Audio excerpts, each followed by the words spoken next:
প্রিয় দর্শক, আপনাদের সকলকে স্বাগত জানাচ্ছি বৈশাখী টেলিভিশনের নিয়মিত আয়োজন MLM জিজ্ঞাসা অনুষ্ঠানে। এবং বরাবরের মতো এই অনুষ্ঠানে আজকে আমাদের সঙ্গে উপস্থিত রয়েছেন ডেস্টিনি গ্রুপের প্রধান কর্ণধার এবং ডেস্টিনি গ্রুপের প্রাণপুরুষ জনাব মোহাম্মদ রফিকুল আমিন। জনাব রফিকুল আমিন, আপনাকে স্বাগত জানাচ্ছি আমাদের অনুষ্ঠানে।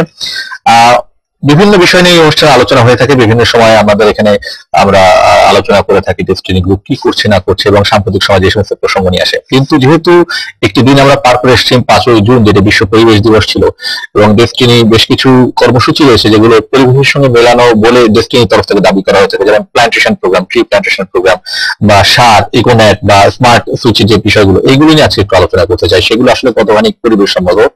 আমি শুরুতে যে প্রশ্নটা করতে চাই যে এবারে কিন্তু প্রতিবাদ্য ছিল যে green economy, does it include you? আপনার প্রতিষ্ঠান does it include the green economy? আসলে আমার পদ্ধতিটাই কিন্তু গ্রিন ইকোনমি। আমি যখন শুরু করি ট্রি প্ল্যান্টেশন, তো আমরা শুরু করি 2006 সালে। তার আগ পর্যন্ত আমরা কিন্তু একেবারে টেনজিবল প্রোডাক্ট দিয়ে কাজ করতাম। তো তখন আমার মাথায় একটা চিন্তা আসলো যে ডাইরেক্ট সেলিং যে মূল সমস্যা, সেটা হচ্ছে এখানে একটা 80-20 রুলস আছে। সেটা হচ্ছে কি, যে টোটাল 100% লোক যদি পণ্য ক্রয় করে, তাতে 20% লোক প্রফিট করে, 80% রিমেইনস অ্যাজ এ কনজিউমার। আর যেহেতু তারা প্রোডাক্টটা পেয়ে যায়, তাই এটা নিয়ে কোনো আইনগত কোনো সমস্যা থাকে না। বাট আমি বলি কি, যদিও জিনিসটা বেআইনি নয়, কিন্তু আনফেয়ার। আনফেয়ার জন্য ওই 80 জন লোক কিন্তু শুধু পণ্য কিনতে আসে না, তাদের উদ্দেশ্য থাকে একটা সাইড ইনকাম করবে, কিছু পয়সা পাবে। সেখানে তাদেরকে কিভাবে কম্পনসেট করা যায়, এটা চিন্তা করতে গিয়ে তখন আমি একসাথে দুটো চিন্তা আমার মাথায় ঢুকলো। সেটা হচ্ছে tree plantation could be one of the dynamic solution. কারণ এখন পর্যন্ত আমরা দেখেছি যে আমরা 2006 সালে আগ পর্যন্ত বলছি যে সামাজিক বনায়ন বলে একটা কথা আছে, কিন্তু সামাজিক বনায়ন কি হয়, আপনার ওই বনের প্রতি আপনার মানসিক দায়িত্ব বা এটাকে ধরে রাখতে হবে, এটা খুব একটা সহজে দেখা যায়নি। তাই যখন বাণিজ্যিক বনায়নের দিকে আমরা ঝুঁকলাম, যখন মালিকানা তৈরি করার চিন্তা করলাম, তখনই কিন্তু আমরা একের মধ্যে দুই পেয়েছি। একটা হচ্ছে যে আমরা গ্রিন ইকোনমিতে ঢুকলাম, আরটা হচ্ছে আমি বলবো সেফ ইকোনমি। কেন সেফ ইকোনমি? দেখেন, যে কোনো একটি পণ্য, এটা দুইটা সাইড থাকে সাধারণত। একটাকে আমরা বলি ডিপ্রিসিয়েশন, একটা বলি অ্যাপ্রিসিয়েশন। ম্যাক্সিমাম টেনজিবল প্রোডাক্ট হচ্ছে ডিপ্রিসিয়েশন। আপনি আজকে কলমটা ব্যবহার করলে 1 মাস পরে ভালো পাবেন না, একটা কম্পিউটার ইউজ করলে 6 মাস পরে ভালো পাবেন না। কিন্তু ভ্যালু অ্যাপ্রিসিয়েটেড হয় এমন আইটেম হাতে করা কমতি আছে। যেমন মনে করেন ফরেস্ট্রি আছে, এগ্রিকালচার আছে, তারপরে মনে করেন আপনার ল্যান্ড আছে, তাই না? ইভেন আজকাল কিন্তু ইন্টেলেকচুয়াল প্রপার্টিকে কিন্তু ধরা হয়, ভ্যালু অ্যাপ্রিসিয়েশন ধরা হয়। আমরা যেটাকে চিন্তা করলাম যে বাংলাদেশে কি আছে, বাংলাদেশে আছে হচ্ছে অফুরন্ত বনায়নের সুযোগ, যেটা আমরা জানি প্রায় আমার যদি হিসাব ভুল না হয়, কম বেশি 10 থেকে 13 মিলিয়ন হেক্টর কিন্তু আমরা বনায়ন করতে পারি, এত জায়গা আছে। আমরা তো অতদূর যাচ্ছিও না। ডেস্টিনি 2000 লিমিটেডের উদ্দেশ্য হচ্ছে 50,000 একর। 50,000 একর কিছুই না। 50,000 একরকে যদি আপনি প্রতি 2.5 একরে, আমি যতদূর জানি আপনার হেক্টর দ্বারা, তাহলে আপনার টকিং অ্যাবাউট 17 থেকে 18,000 হেক্টর। তো যেখানে 10 থেকে 13 মিলিয়ন হেক্টর বনায়নের সুযোগ আছে, আমরা শুধু টাচ করলাম 18 থেকে 20 মিলিয়ন হেক্টর। এটা দিয়ে কিন্তু একটা বিরাট সম্ভাবনা তৈরি করা যায় বনায়নের, green economic, as well as to counsel the 80% of the direct seller, যারা ওই নিচে প্রান্তিক লেভেলে থাকে, তাদেরকেও কিন্তু বেনিফিট করা যায়। একটা প্রশ্ন আসলে বনায়ন করছেন, এটি খুবই ভালো। কারণ গ্রিন ইকোনমির জন্য সর্বপ্রথম যে কর্মসূচি, সেটা হচ্ছে গাছ লাগানো প্রচুর দরকার। আরো অন্যান্য অনুষঙ্গ রয়েছে, কিন্তু যে গাছ আপনারা লাগাচ্ছেন তার ভিতরে একটা অন্যতম স্পিসিস হচ্ছে পাওলোনিয়া, এবং যেটি বিভিন্ন জায়গাতে আপনারা রোপণ করেছেন ইতিমধ্যে। কিন্তু সেই গাছটি নিয়ে কিন্তু বিতর্ক আছে। এটি কি আমাদের মাটির উপযোগী? এটি কি আমাদের পরিবেশের উপযোগী? এটি কি মানুষ সত্যি কি এই গাছ থেকে লাভবান হবে? অবশ্যই হবে। এটা কিন্তু তথ্য বিভ্রাট। আজ থেকে অনেকদিন আগের কথা স্মরণ করে দিয়েছি। এক সময় আমাদের সাবমেরিন কেবল যখন দক্ষিণ প্রান্ত দিয়ে যাচ্ছিল, আমাদেরকে কিন্তু ফ্রি অফার করা হয়েছিল। আমাদের এখানে অনেক বুদ্ধিজীবীরা বলে ফেলেছে এটা রাষ্ট্রের নিরাপত্তা এবং সিকিউরিটির জন্য ঝুঁকিপূর্ণ, তথ্য পাচার হয়ে যেতে পারে। সেই একটি গসিপিংয়ের কারণে আমরা ফ্রি সাবমেরিন কেবল পাইনি। আজকে তাদের পয়সা দিয়ে পাওয়া যাচ্ছে না। আমার কথা হচ্ছে একই গসিপিংয়ের পাল্লা করেছে কিন্তু তাই। পাওলোনিয়া ট্রি একমাত্র ট্রি যেটা সব দিক দিয়ে কিন্তু পরিবেশ বান্ধব, এবং এটা হচ্ছে এত বেশি ফার্টাইল এবং এটা আঁশগুলো এত শক্ত, একদম লম্বা, আপনার 24 থেকে 30 ফিট পর্যন্ত, কোথাও কাঠ ফাটার কোনো সুযোগ নেই। এটা আঁশযুক্ত কিন্তু, এবং এটা আরো কতগুলো সুবিধা আছে। যেমন মনে করেন বিদেশে যখন ট্রি প্ল্যান্টেশন করা হয় সাধারণত আপনাকে ওটা ইন্স্যুরেন্স করতে হয়, এবং ইন্স্যুরেন্স কিন্তু অনেক হাই। এইটার ইন্স্যুরেন্স করার প্রয়োজন হয় না, কারণ এটা নিজেই অ্যান্টিফায়ার উড। 477 ডিগ্রি সেলসিয়াসে বস্টন ইউনিভার্সিটিতে একটা করা হয়েছিল রিসার্চ, তারা দেখেছে কয়লা মানে আগুন স্পর্শ করে না আপ টু 477, এর উপরে গেলে আস্তে আস্তে বার্নিং চলে আসে। তা আমার মনে হয় না যে আমরা যে সমস্ত দেখি মানে সম্ভাবনা দেখি আগুন লাগার, অত হাই হিট হবে। দ্বিতীয়টা হচ্ছে এটার মধ্যে 13টা প্রজাতি আছে। এই 13টার মধ্যে হাতে গোড়া 4-5টা হচ্ছে ভালো, আবার হাতে গোড়া 4-5টা হচ্ছে খারাপ, মাঝখানে গুলো ভালো সমান মিলিয়ে সো। আমরা যেটাকে আনতে চাচ্ছি এটার নাম হচ্ছে ইলাঙ্গাটা, অথবা অনেক বেশি এটাকে বলে ইন্ডাস্ট্রি। যেমন আমি মানুষ, এখন আপনি যদি মানুষ বলে ছেড়ে দেন, আমি কি আফ্রিকান, আমি কি আরাবিয়ান, আমি কি স্প্যানিশ, আমি কি জাপানিজ, আমি কি চাইনিজ, আমি যদি বলে মানুষ ভালো না, আমি বুঝতে হবে কোন মানুষটা ভালো না, দেখতে হবে পৃথিবীর কোন প্রান্তে এই মানুষটা ভালো না। এবার সব মানুষ কিন্তু বাদ দেওয়া যাবে না। এটা অবশ্যই আমার কাছে একটা দলিল আছে, ঢাকা বিশ্ববিদ্যালয় থেকে doctor Javed Hossain, associate professor, department of botany, university of Dhaka, February 1 তারিখ 2012 সাল, উনি যেখানে শুরু করেন। আমি আপনি যদি অ্যালাউ করেন আমি ওনার একটা কমেন্ট আপনাকে পাস করতে চাই। উনি বলেছেন paulownia is the fastest growing tree species in the world. আরেক জায়গায় উনি লিখেছেন it is the solution to the global deforestation problem. এবং উনি আরো বলেছেন which lies at the heart of this climate change debate. And উনি বলেছেন যে Paulownia is being used as a reforestation tree in several countries including Australia, Germany, China, USA, but many countries. Even interesting হচ্ছে China যখন এটাকে চালু করে তখন তারা ইউনাইটেড নেশনের হেল্পে অপর সহযোগিতায় কিন্তু একটা রিসার্চ করেছে, যে রিসার্চ বুকটা আমি নিয়ে এসেছি আমার কাছে আছে। তারপর আমি আজ থেকে 4 বছর আগে তাও আমি কিন্তু এটাকে মানে একেবারে সলিড জলদি আমি গিয়েছি আমেরিকান জ্যাকসনভিলে, সেখানে আমি একজন ইন্ডিয়ার ভারতীয় একজন ভদ্রলোক নির্মল যোশী, উনি কিন্তু সায়েন্টিস্ট, ওনাকে বললাম দাদা আমরা এটা করতে চাই, 4 বছর আগের কথা, আমরা এটা করতে চাই, উনি বলে Bangladesh is the fantastic place, এবং বাংলাদেশই বলে লাভবান হয় বেশি। আমি বললাম কেন? আমি আমার পিএইচডি করেছি চিটাগং এবং সিলেটে, সো আমি জানি what is Bangladesh, your soil type, your environment is going to be growing like anything else. তখন আমি মোটিভেটেড হয়ে আসলাম। চাইনিজরা যখন আসলো 4 বছর আগে, চাইনিজরাও কিন্তু একই কথাই বলেছে যে পাউনিয়ার কতগুলো প্রতিবন্ধকতা কিন্তু চায়নাতে আছে, চায়নার সব জায়গায় এটা হচ্ছে। একটা প্রশ্ন হচ্ছে, সেটা হচ্ছে আপনারা যখন পাউনিয়াটাকে ইম্পোর্ট করছেন, মানে আমরা এখন করা শুরু করি, আমরা আমার মনে হয় 21,000 পিস রুট এরিয়া আমরা ট্রাই করেছি, তার মধ্যে অনেকগুলো নষ্ট হয়ে গেছে। এটা কিন্তু আমরা কারো কাছে এখনো দেইনি, মানে আমরা জাস্ট অ্যাডভান্স সেল করে বসে আছি। গভর্নমেন্ট আমাদেরকে যখন অ্যাকসেপ্ট করবে আমরা ডিস্ট্রিবিউশন করা শুরু করি। মানে এখনো তাহলে প্রক্রিয়ার ভিতরে নাই, মানে কিন্তু আপনারা কি মানে কোয়ারেন্টাইন চেকের জন্য গেলেন? ইয়েস, অবশ্যই আমাদের সেই কোয়ারেন্টাইন চেক করা হয়েছে, যেটা আনা হয়েছে এটা কিন্তু অ্যাকসেপ্টেড হয়েছে। আমরা যে 21,000 পিস এনেছি, বিতর্ক পালনে তো এটা টিম্বার, এটা আমরা যেটা আনতেছি এটাকে স্টাম্প বলে। স্টাম্প হচ্ছে রুট নয়, ঠিক রুটের একটা মূল অংশ, যেটা একটা গাছে একটা স্টাম্প। কারণ কি আমি আপনার দেখেন, আমরা এই 4 বছর এটাই আবিষ্কার করেছি, সব পাউলোনিয়া ট্রি কিন্তু সোজা উঠে না, এক জায়গায় গিয়ে শাখা হয়ে যায়, তাহলে তো আপনার যে উদ্দেশ্য করা হয় সে লোকসান হবে। আমরা লক্ষ্য করেছি স্টাম্প যেটা হয় স্ট্রেট 24 ফিট উঠে যায়। এখন প্রথম দিকে কিন্তু এটা এত নরম গাছ, এই যে লাউ গাছের যে বডিটা আছে একেবারে এরকম নরম, যে কারণে প্রথম দিকে আপনার প্রথম 90 দিন এভরিডে 1 ইঞ্চেস গ্রোথ।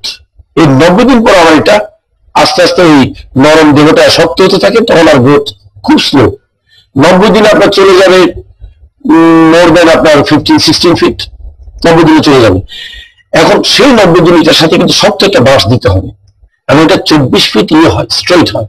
আমি নিজে একটা আপনার ওই 6 বছর বয়সী একটা গাছকে এইভাবে ধরতে গেলাম, এইভাবে আমার ব্যয় হলো।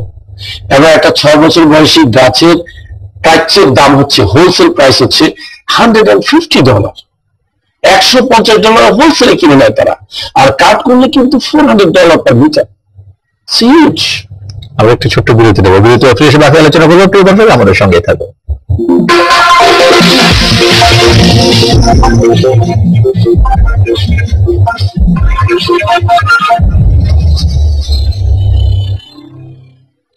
দর্শক, আরো একবার স্বাগত জানাচ্ছি এলএম জিজ্ঞাসায়। কথা বলছি ডেস্টিনি গ্রুপের চেয়ারম্যান মোহাম্মদ রফিকুল আলমের সঙ্গে। আমরা পরিবেশ গত আপনারা যে সমস্ত কাজ করেন সেটি নিয়ে কথা বলছি। আপনার সার আছে? জি, সেটি কি?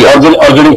এটা এই আইডিয়াটা হচ্ছে এরকম যে যে প্রচলিত যে বর্জ্য আছে, আবর্জনা, যেটাকে আমরা বলি ডাস্টবিনের ময়লা, এটা কিন্তু একটা ক্লিন করা কিন্তু ব্যয়বহুল এবং এটা অনেক ব্যয়সাধ্য। সরকারের অনেক বড় ব্যয় থাকে, আপনার বরাদ্দ থাকে এটা পরিষ্কার করতে। আমরা যেটা আবিষ্কার করলাম সেটা হচ্ছে শুধু গোবর মুরগির বিষ্ঠা দিয়ে নয়, এই সমস্ত আবর্জনাকে মিশিয়ে কিন্তু একটা ফার্টিলাইজার করা যায়। এবং সেই ফার্টিলাইজার আমরা এক্সপেরিমেন্টাল করেছি 2010-11-তে প্রায় 12,000 টন আমরা 5টা জায়গাতে করেছি। আমাদের দিনাজপুরে একটা কো-শেয়ারিং ফ্যাক্টরি আছে, যা আপনার গাজীপুরে আছে 2টি, ফরিদপুরে একটি এবং আপনার কুমিল্লাতে আছে আপনার একটি। তো এই 5টি কোম্পানি, কিন্তু এগুলোর মালিক কিন্তু আমরা নেই। এগুলো কিন্তু সিক ইন্ডাস্ট্রি ছিল অ্যাজ এ ফার্টিলাইজার আপনার প্রডিউসিং। আমরা তাদের সাথে ডিক্লেয়ার দিয়ে বললাম যে আপনাদেরকে আমরা ওয়ার্কিং ক্যাপিটাল দেবো, প্লাস আপনারা যেটা প্রোডাকশন করবেন পুরোটাই আমি কিনে নেবো। দেখেন, একজন উৎপাদনকারী সে যদি 2টা সাপোর্ট পায়, ইন্টারেস্ট ফ্রি, ওয়ার্কিং ক্যাপিটাল এবং end of the production, all production কিনে নিচ্ছি, হিসেব পাইন, তার তো কোনো চিন্তাই নাই। ইউনিভার্সিটি এইভাবে 12,500 টন করা হয়েছে এবং সেগুলো আমরা বিভিন্ন জায়গায় ব্যবহার করার পরে যে সিগনিফিকেন্ট রেজাল্ট, আমি একটা রেজাল্ট আপনাকে আজকে বলি।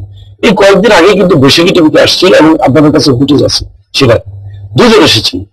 একজনের বক্তব্য হচ্ছে আমি গতানুগতিক ভাবে করেছি কয়েক বিঘা, সেখানে বিঘাতে আমি ধান পেলাম 17-18 থেকে 20 মান।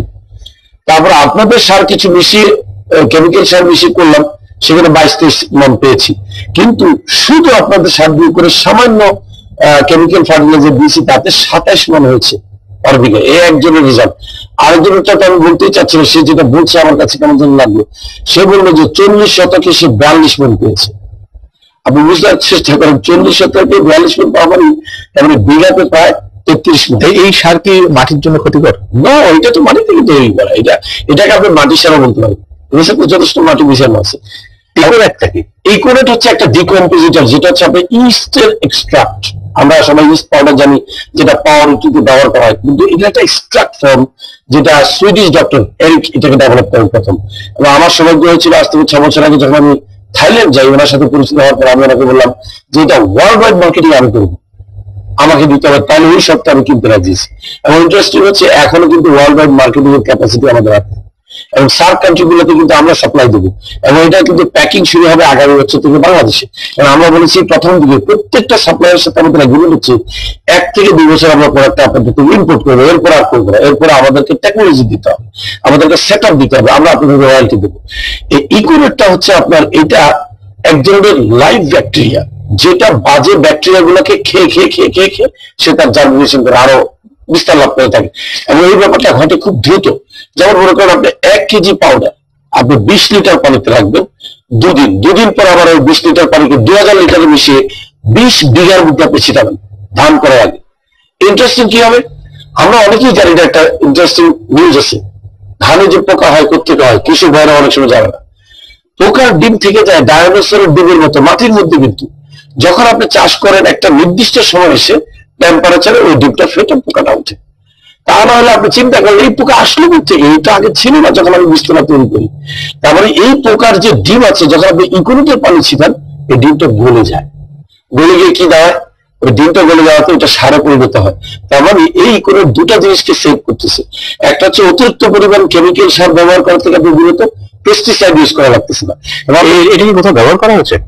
অনেকবার। এখন তো আপনার আশেপাশে যেটা ভিয়েতনাম, থাইল্যান্ড, মালয়েশিয়া, ব্রুনাই, এইসব দেশে কিন্তু এটা ইউজ করছে। তারা ইউজ করার পরে আমি নিয়েছি 6 বছর পরে। কিন্তু মজা বলছে এটার মার্কেটিং সত্ত্বেও আমরা নিয়ে নিয়েছি। তারাও কিন্তু এটা আমাদের দিয়ে কিনতে হবে, কারণ তাদের ভলিউম আসলে কম। আমরা একটু ডাইনামিক গ্রুপের জন্য আমরা এগুলো করতে পারি। ইদানিংকার যে রিপোর্ট এসেছে, ইকোনেটের পানি ছিটানোর পরে আপনার টমেটো, গাজর, ঢেঁড়স, পটল আমরা ছবি তুলে রেখেছি, অদ্ভুত প্রোডাকশন। সবচেয়ে বড় কথা কি জানেন, মাটিতে যে আপনার আছে, আপনার কি বলে এটাকে, ক্লোরিন বা কেমিক্যাল যে যুক্ত আছে, এটাকে সে রিনিউ করে, মাটির নাইট্রোজেন বাড়ায়। গাছের একমাত্র দরকার হচ্ছে বেশিরভাগ নাইট্রোজেন। গাছের আপনার এই নাইট্রোজেনকে সে বাড়ায়, আপনার সয়েলকে রিনিউ করে। এবং এমন কথাও প্রচলিত আছে থাইল্যান্ডে যে 1 নাগারে 6 বছর এটা ইউজ করলে আর এক সময় আপনার কেমিক্যাল সার ইউজ করা লাগবে না। কি হোয়াট, কেমিক্যাল সারের বিকল্প হিসেবে চিন্তা করা হচ্ছে? কেমিক্যাল সারের বিকল্প বলা যাবে না, তাকে প্রয়োজন হবে না, ধীরে ধীরে, একদিনে পারবে না। যেমন মনে করেন আমরা একটা জটিল মাটির জৈব গুণকে সংরক্ষণ করে এবং বালাই দমন করে এই ইকুইপমেন্টটাকেই কিন্তু আমরা ব্যবহার করছি কিন্তু আপনার অর্গানিক খাদ্য। স্মার্ট সুইচ হচ্ছে আপনার বিদ্যুৎ সাশ্রয়। আমরা দেখেন পৃথিবীতে আপনি বিদ্যুৎ উৎপাদনের জন্য কত ব্যয় করা হচ্ছে, বর্তমান সরকার অনেক টাকা খরচ করে অনেক বিদ্যুৎ কেন্দ্র করছে, ঠিক, কিন্তু আমাদেরকে আরেকদিকে খেয়াল রাখতে হবে, বিদ্যুৎ অপচয়। এই বিদ্যুৎ অপচয় হচ্ছে কিন্তু আননোয়িংলি, অজান্তে, অজ্ঞতা, অথবা আপনার বলবো অনেকে জানে তার অভ্যাস তারা দাঁড়িয়েছে। যেমন আমি একটা বদনগর জনিত বিদ্যুৎ অপচয়ের একটা এক্সাম্পল দিই। আমরা আজকাল সবাই কিন্তু আপনার অনেক অত্যাধুনিক টেলিভিশন ব্যবহার করি, রিমোট কন্ট্রোল। যখন রিমোট কন্ট্রোল দিয়ে আপনি টেলিভিশনটা বন্ধ করেন, আপনি ভাবছেন কিন্তু বন্ধ হয়ে গেছে, কিন্তু একটা লাল বাতি জ্বলে, সেটা মনে করলেন কত বিদ্যুৎ যায়। আমি আপনাকে খবর দিই, 15% ওয়েস্টেজ পার মান্থ। কারণ টিভি কিন্তু সবাই 24 ঘন্টা দেখে না, কিন্তু 8 ঘন্টা দেখলেও কিন্তু 16 ঘন্টায় বিদ্যুৎ খেয়ে বসে হয়েছে। ওই যে 16 ঘন্টা সেই অবস্থানে ছিল, সে কিন্তু 15% কনজাম্পশন খেয়ে বসে আছে। একটা পরিবারে যদি 500 টাকা বিদ্যুৎ বিল হয় মাসে, তার মানে সে 75 টাকা দিয়েছে খামাখা। এইভাবে 75 টাকা করে যদি সে 2 বছর দিতে থাকে, আমার কাছে হিসাব আছে সে 15 থেকে 1600 টাকা কি করলো, বেশি নষ্ট করেছে। এটা কিন্তু টাকা নষ্ট করাটা বড় করে দেখবেন না, আবার দেখেন তার এই ওয়েস্টেজের জন্য সরকারকে কিন্তু এই পরিমাণ বিদ্যুৎ তৈরি করতে হয়েছে। এভাবে আমাদের কাছে একটা আছে, রিপোর্ট আছে, ডাটা, যেটা তাইবানিজা করেছে আজ থেকে 3-4 বছর আগে। বাংলাদেশে বর্তমানে বিদ্যুতের অপচয় হচ্ছে 950 মেগাওয়াট। এই 950 মেগাওয়াট আপনার যদি আপনার তৈরি করতে হয় বিদ্যুৎ, তাহলে আপনার দরকার হচ্ছে 9.9 বিলিয়ন টাকা। তাহলে 9.9 মানে আমি মনে করতে পারি 9,000 কোটি টাকা সামথিং। এখন কথা হচ্ছে যে আমরা বিদ্যুৎ তৈরি করব, কিন্তু আমাদের বিদ্যুতের অপচয় ঠেকাতে হবে। আমরা কম বেশি 80 লক্ষ পরিবারকে টার্গেট করেছি যে আমরা এক্সপেরিমেন্টাল 80 লক্ষ পরিবারকে একটি করে সুইচ দেবো, দিয়ে বলবো যে এবার আপনি আপনার বিদ্যুতের বিলের সাথে কম্পেয়ার করেন। যদি দেখেন আপনার বিদ্যুতের বিল কমে গেছে, তাহলে এই সুইচটির লংজিভিটি হচ্ছে 10 বছর।